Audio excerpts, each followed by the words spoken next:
Buenos días, querida Iglesia El Libertador. Tengan un cordial saludo. Bendiciones.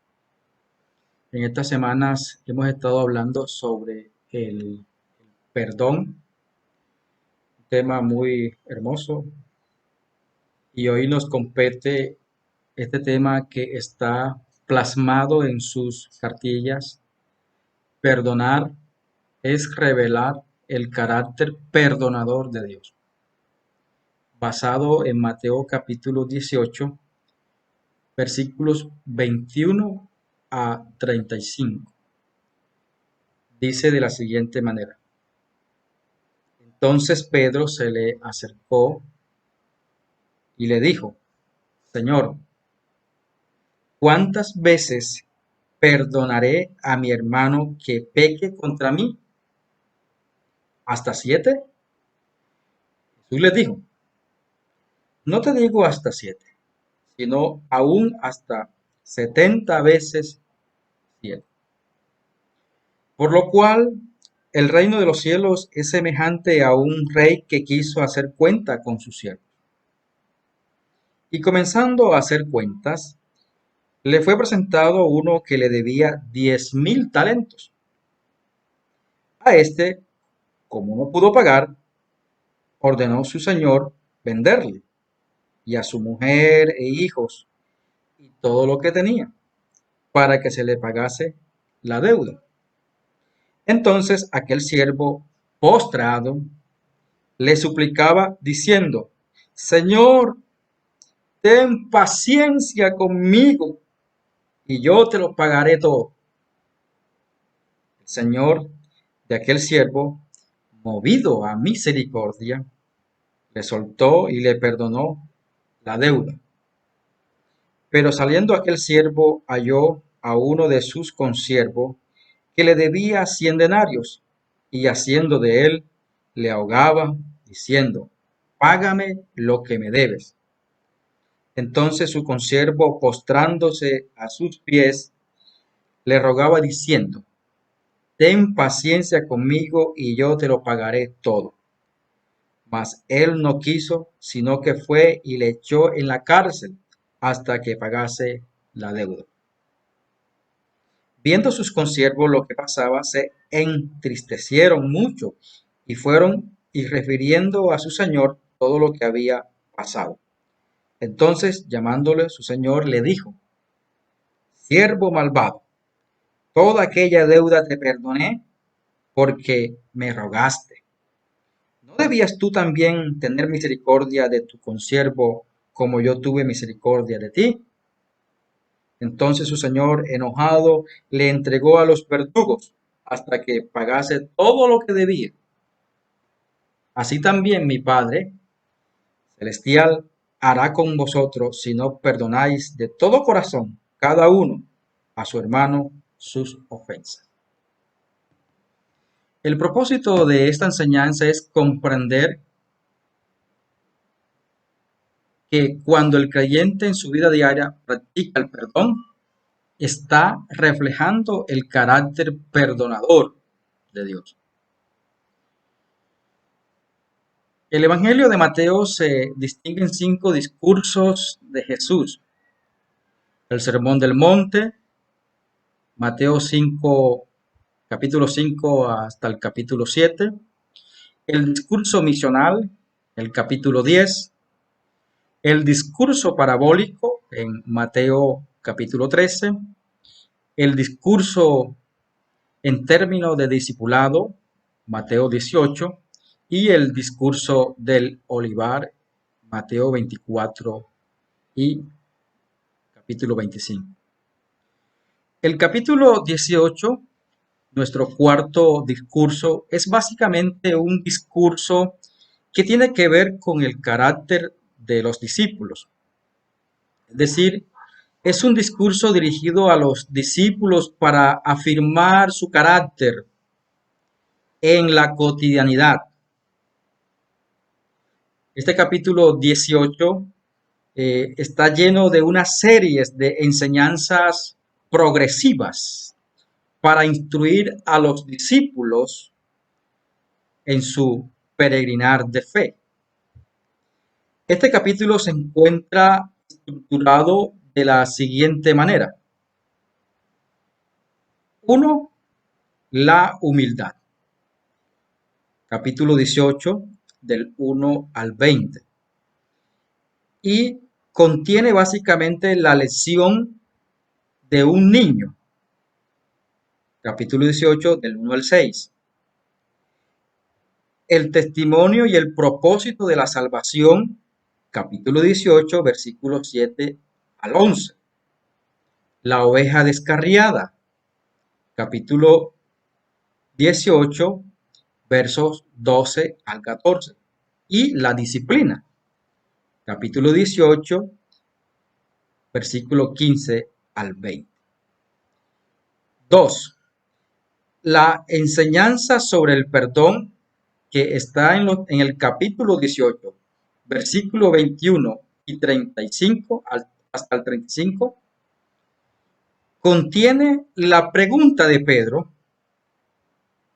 en el versículo 21 y 22 y la parábola del siervo sin misericordia, versículo 23 al 35.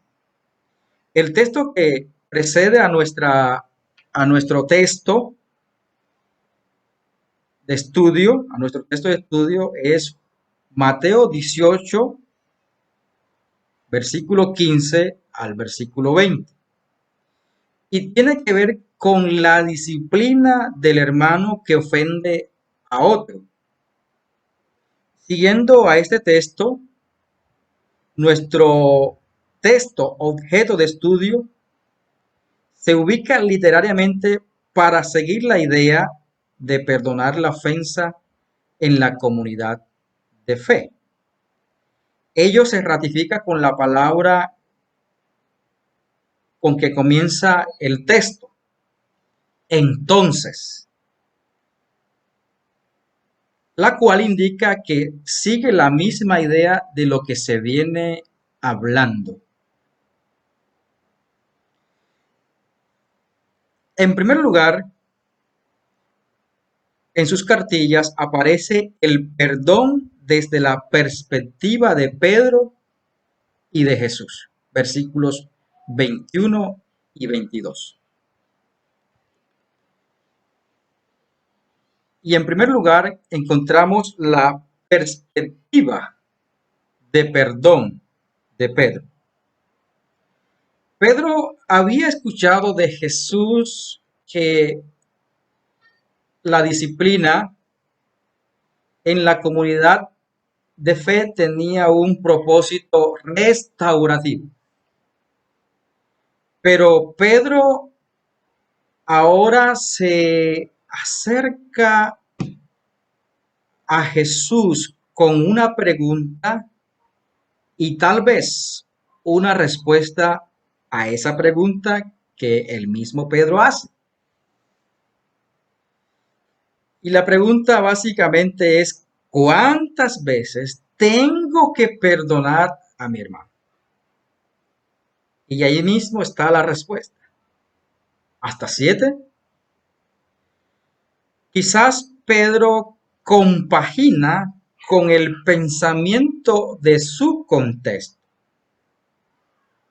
La tradición erudita o rabínica de ese entonces arguía que el ofensor se podía perdonar 3 veces, pero la cuarta no se debe perdonar.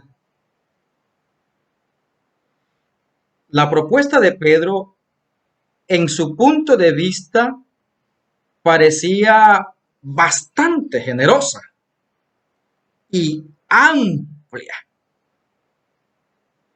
Pedro pensó que su propuesta pasaba los límites de lo establecido por la sociedad en ese momento. La tradición rabínica decía que se debe perdonar 3 veces, pero la cuarta no. La cuarta hay que aplicar la justicia. Entonces, Pedro dice, bueno, si la tradición rabínica dice que se debe perdonar, entonces, ¿por qué no le sumamos tres y una más? Tres más tres, seis. Y una más, siete. Y así tenemos una fórmula de perdón perfecta. Una propuesta de perdón de 7 veces es muy generosa. Ese era el pensamiento posible de Pedro. Ahora, en segundo lugar, la perspectiva de perdón de Jesús. Ante la oferta de perdón de Pedro, Jesús responde con otra propuesta. Jesús le dice a Pedro, bueno, Pedro, tu propuesta de perdón es muy bonita, pero es muy limitada.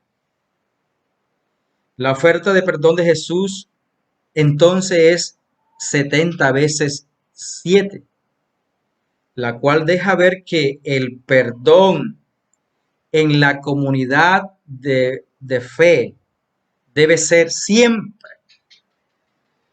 El perdón no se debe cuantificar, sino practicarlo siempre con aquellos hermanos que pecan contra otro hermano. Es decir, hay que perdonar sin llevar la cuenta de ello. En el inciso B, el perdón ejemplificado a partir de una parábola. Los versículos 23 al 34. Para ejemplificar a Pedro y a los demás discípulos que estaban allí, Jesús, como buen maestro, hace uso de una parábola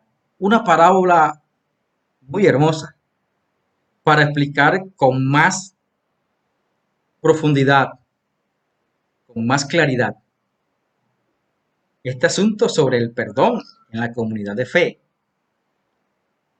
Ahora, una parábola es una narración, puede ser ficticia o no, de una escena de la vida humana o de un proceso de la naturaleza, aunque verás en su representación de estos, tiene por fin una lección espiritual, como dice Taylor, un comentarista. Y dentro de esa parábola vamos a encontrar unas escenas interesantes. Primero, la primera escena tiene que ver,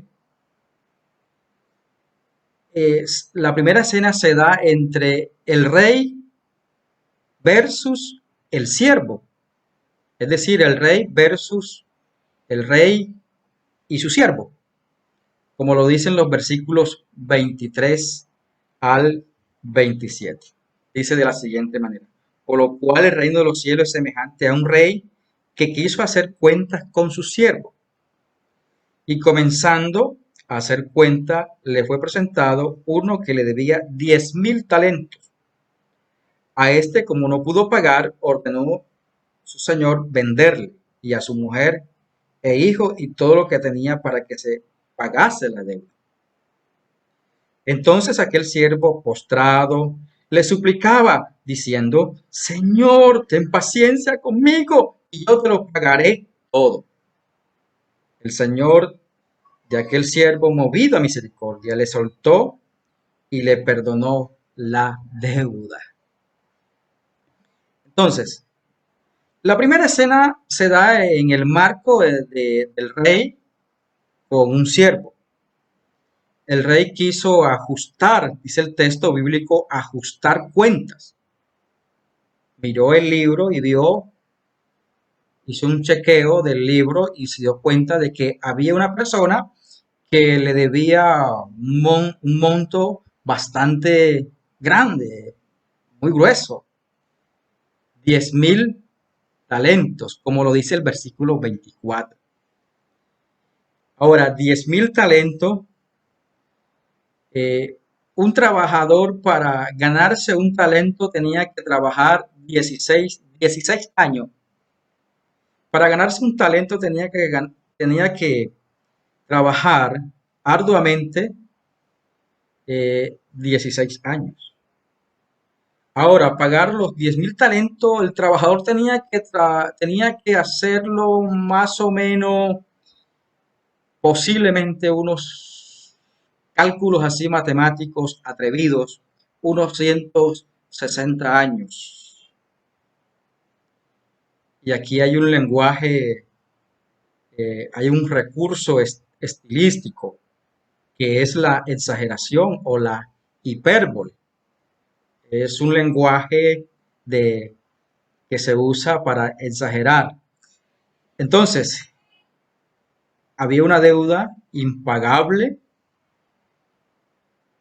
era una deuda que no se podía pagar, como lo registran los versículos 25 y 26. Ahora, este deudor, al ver que no podía pagar tal deuda, hizo algunas acciones interesantes en el texto. Dice que se postró. El texto en griego es proskineo. O sea, se postró, se echó a tierra delante del rey.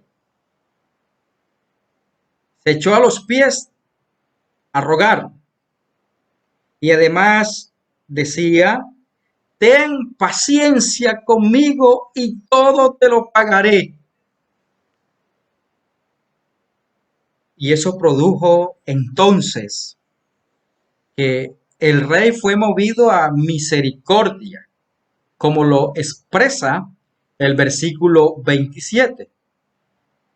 Ahora, movido a misericordia es asplanisomai, moverse, es decir, moverse, que se le mueve lo íntimo,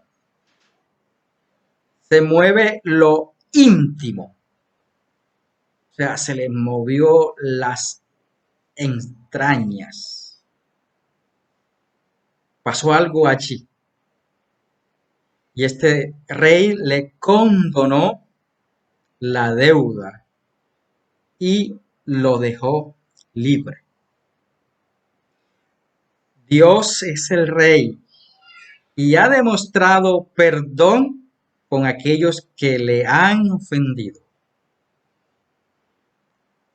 La segunda escena se da en virtud de un siervo versus siervo, como lo expresa el versículo 28 al 34. Dice de la siguiente manera: pero saliendo aquel siervo halló a uno de sus consiervos que le debía 100 denarios, y haciendo de él le ahogaba diciendo, págame lo que me debes. Entonces su consiervo, postrándose a sus pies, le rogaba diciendo, ten paciencia conmigo y yo te lo pagaré. Mas él no quiso, sino que fue y lo echó en la cárcel hasta que pagase toda la deuda.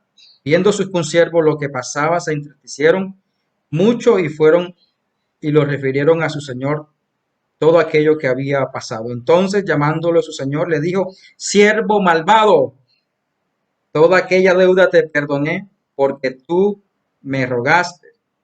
¿No debías tú también tener misericordia de tu consiervo como yo tuve misericordia de ti? Entonces su señor, enojado, le entregó a los verdugos hasta que pagase todo lo que debía. Entonces, el primer siervo fue perdonado en gran manera. Se le perdonó una deuda impagable. Quizás este siervo estaba lleno de alegría, rebosaba de contento porque el rey le había condonado la deuda. Iba alegre por el camino diciendo, el rey ha hecho misericordia, el rey es bueno. Esa podría ser una actitud del de este siervo. Pero todo quedó eclipsado cuando este siervo perdonado vio a otro consiervo que le debía un poquito de dinero. Le debía 100 denarios, como lo expresa el versículo 28. Un denario era la paga de un día de trabajo. Ahora, 100 denarios equivalía a 100 días de trabajo. Era una deuda pagable. Este siervo malvado, dice el texto bíblico, que este siervo se abalanzó y lo arrastra, le retuerce el cuello, lo coge por el cuello y le dice: págame la deuda. Algún comentarista dice que parece ser que la ley romana en ese entonces permitía que un acreedor trabara y arrastrara hasta ponerlo delante del juez. Y en algunos casos era cruel el maltrato que el acreedor tenía por ley, le podía hacer un daño, romperle la nariz a su deudor. Entonces, y la cena se repite la cena, porque este siervo, el compañero, se postró, prosquineo, y le dijo: ten paciencia conmigo y te lo pagaré. Versículo 29. Este siervo que le debía 100 denarios hizo exactamente lo mismo que el primer siervo, aquel que fue perdonado por el rey. Se postró, suplicaba: ten paciencia y te lo pagaré. Pero el siervo malvado no reveló el carácter perdonador del rey e hizo todo lo contrario. Hizo todo lo contrario. Y la noticia llegó al rey. Y el rey le llama a este siervo malvado, lo llama a juicio y le da un dictamen a este siervo malvado. El rey llama a este siervo Dule poneré, o sea, siervo malvado. Esta era la verdadera naturaleza de este siervo, según lo que dice el versículo 32. El siervo malvado no emuló las acciones de misericordia y benevolencia del rey. Yo te perdoné, dice el rey. ¿Por qué no hiciste tú lo mismo? ¿Por qué no copiaste eso? Y luego viene la sentencia. La cárcel, el sufrimiento, el tormento por los verdugos, como lo narra o como lo escribe el versículo 34. Los verdugos eran aquellas personas que atormentaban, torturaban a los deudores en ese entonces. Estamos llamados a revelar el carácter perdonador de Dios. No hacerlo es demostrar las acciones de aquel siervo malvado que no aplicó la misericordia y la benevolencia con su hermano. En el punto C, el perdón es de todo corazón. No hacerlo así traerá el juicio de Dios. El perdón es de todo corazón. Y el versículo 35 dice, así también los tratará mi Padre Celestial a ustedes, a menos que cada uno perdone de corazón a su hermano. Esa es una reflexión muy hermosa. Así también los tratará mi Padre Celestial a ustedes, a menos que cada uno perdone de corazón a su hermano. La sentencia en el versículo 35 fue para los discípulos, pero es una reflexión tan actual y pertinente para la iglesia de hoy. Sin duda alguna, se hace una necesidad importante el perdonar a la otra persona. Debe ser un perdón que brote de lo más íntimo del corazón. El perdón en la comunidad del reino debe estar movido por la misericordia y la benevolencia de Dios. Los discípulos de Jesús deben perdonar a los demás, puesto que ellos han experimentado el perdón de Dios a través de su gracia y de su misericordia. El creyente que no perdona experimentará la condenación eterna. Como conclusión, como creyentes debemos perdonar, pues hemos recibido la misericordia, la benevolencia de un Dios grande en perdón. En esa medida, queridos hermanos, debemos aplicarlo con todos aquellos que hacen parte de la comunidad del Rey. Queridos hermanos, que seamos comunidad del reino, que practique el perdón en la iglesia. Bendiciones, Dios les bendiga.